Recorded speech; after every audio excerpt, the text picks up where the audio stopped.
हम लोग इस वीडियो में देखेंगे शिक्षण योजना। इसमें सबसे पहले कलांश रहेगा। कलांश में 4 कॉलम रहेंगे। पहला कॉलम है दिनांक, दूसरा कक्षा, तीसरा विषय और चौथा है समय। दिनांक जिस डेट को हमें पढ़ाना है इसमें लिख लेंगे कक्षा 4 और विषय कलरो हिंदी और समय है 35 से 40 मिनट। पहली हेडिंग इसमें है लर्निंग आउटकम।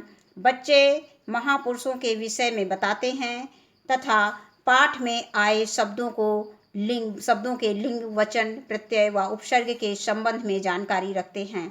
अगली हेडिंग आती है दूसरी हेडिंग प्रकरण बाल गंगाधर तिलक। ये पाठ का नाम है जो हमें पढ़ाना है।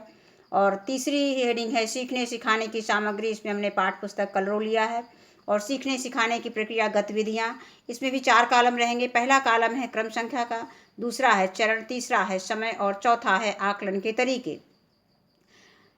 इसमें शिक्षण के चरण की पहली हेडिंग रहेगी शिक्षण की शुरुआत में। इसके लिए समय निर्धारित है 5 मिनट। सहभागिता व प्रतिक्रिया द्वारा बच्चों का आकलन करेंगे। शिक्षक बच्चों से अन्य स्वतंत्रता संग्राम सेनानियों के संबंध में बात करेंगे, जैसे महात्मा गांधी हैं, सरदार वल्लभ भाई पटेल है, लाला लाजपत राय हैं। इसी तरह और हम किसी एक स्वतंत्रता संग्राम सेनानी के संबंध में बच्चों के सामने चर्चा करेंगे। इसके बाद हम अपने शिक्षण की शुरुआत करेंगे जो पाठ में पढ़ाना है उसके संबंध में। फिर नंबर खा आता है शिक्षण के मध्य में। इसके लिए समय निर्धारित है 20 से 25 मिनट। प्रतिक्रिया व सहभागिता देकर बच्चों का आकलन करेंगे। शिक्षक बच्चों को अपनी पाठ्य पुस्तक कलरो में पेज संख्या 61 यानी पाठ 11 बाल गंगाधर तिलक नामक पाठ खोलने को कहेंगे। शिक्षक प्रस्तुत पाठ का आदर्श वाचन करेंगे। बच्चे शिक्षक द्वारा बोले जाने वाले शब्दों पर उंगली फेरते हुए पाठ को दोहराएंगे।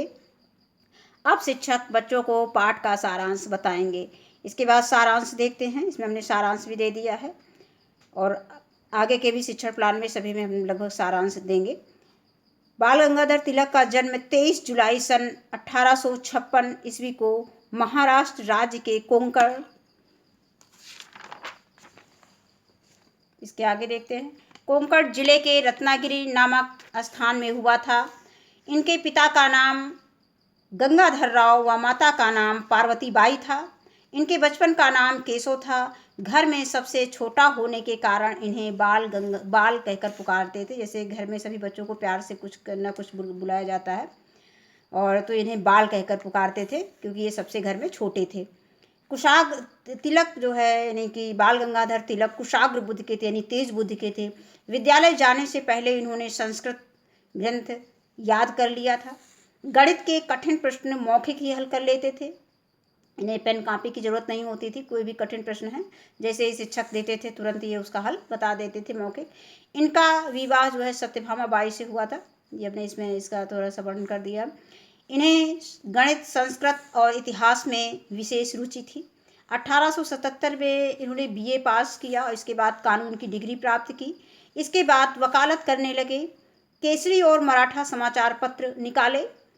तिलक जी के अच्छे कार्यों व विचारों के कारण लोग इनको लोकमान्य कहने लगे। यानी लोकमान्य इनके उसमें जुड़ा, लोकमान्य बाल गंगाधर तिलक, तो लोकमान्य क्यों जुड़ा हुआ है? तो अगर पूछा जाए कि इनके नाम से में लोकमान्य क्यों लिखा है, क्यों जुड़ा हुआ है, तो हम बताएंगे कि अच्छे कार्यों व विचारों के कारण लोग इनको लोकमान्य कहने लगे। इन्होंने विधवा विवाह और स्त्री शिक्षा पर बल दिया। स्वराज्य हमारा जन्मसिद्ध अधिकार है और हम इसे लेकर रहेंगे, इनका प्रसिद्ध नारा है। इन्होंने जेल में 3 पुस्तकों की रचना की थी। उसमें से इनकी पहली पुस्तक गीता रहस्य थी जो बहुत प्रसिद्ध हुई थी। स्वतंत्रता संग्राम का यह चमकता नक्षत्र 1 अगस्त 1920 ईस्वी को सदा के लिए अस्त हो गया। इसके बाद अगली हेडिंग आती है शिक्षण के अंत में। इसके लिए समय निर्धारित है 10 मिनट। प्रश्नोत्तर द्वारा बच्चों का आकलन करेंगे। शिक्षक बच्चों से पाठ के संबंध में प्रश्न पूछेंगे।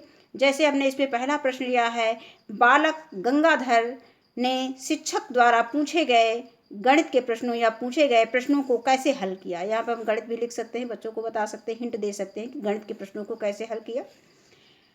और दूसरा प्रश्न हमने लिया है कि तिलक के नाम के साथ लोकमान्य शब्द कैसे जुड़ा हुआ है।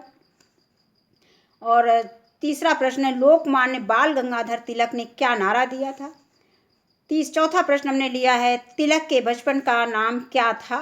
और चौथा प्रश्न हमने शामिल किया है इसमें बाल गंगाधर तिलक का जन्म कब और कहाँ हुआ था। इसके आगे देखते हैं, इसकी दूसरी हेडिंग है श्याम पट कार्य।